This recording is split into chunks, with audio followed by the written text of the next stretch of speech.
Good morning. The government yesterday announced it will challenge a Catalan bill proposing a unilateral declaration of independence in the Constitutional Court. Earlier this year, Catalan politicians gave the green light to move forward with a popular initiative that suggests the region should declare independence from Spain. Spanish ministers agreed to challenge the bill in court, which will also effectively paralyse it.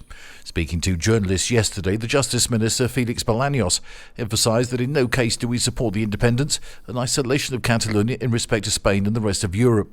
His comments come just days after the Secretary-General of the major separatist party, the ERC, told local media her party was in talks about an independence referendum with the ruling socialists. The socialist politicians, however, have firmly denied her claim. Catalan voters will go to the polls on May the 12th in snap general elections. Police yesterday said they had arrested an 18-year-old Spaniard of Moroccan origin who had engaged in intensive online efforts to encourage terrorism and had ties with other radical jihadists abroad. The youth was arrested in Barcelona on March 16th on suspicion of links to the Islamic State group, with a Guardia Civil police statement indicating he had extensive connections with other extremists in Asia, Europe and North America. Police began investigating the teenager, who lived at home with his parents and siblings in Barcelona early last year.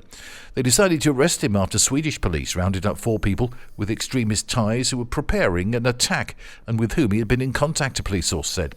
Through his online profiles, the teenager spread a great deal of jihadist content about terrorist activities and about materials for making explosives, the police statement said. The suspect had been in touch with an individual in Canada who was also planning an attack but was arrested about a year ago.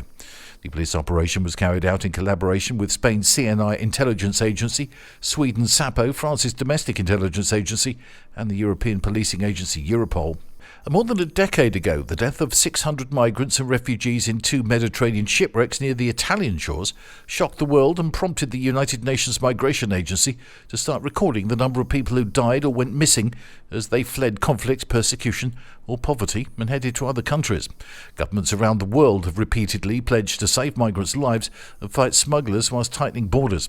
Yet 10 years on, a report by the International Organization for Migration's Missing Migrants Project, published yesterday, shows the world is no safer place for people on the move. Since tracking began in 2014, more than 63,000 have died or are missing and presumed dead, according to the project, with last year its deadliest year yet. The report says the deaths are likely only a fraction of the actual number of lives lost worldwide, including the Atlantic route from Africa's west coast to the Canary Islands, where entire boats have reportedly vanished in what are known as invisible shipwrecks. Similarly, countless deaths in the Sahara Desert are believed to go unreported. That's the latest from TRE. I'm Bob James.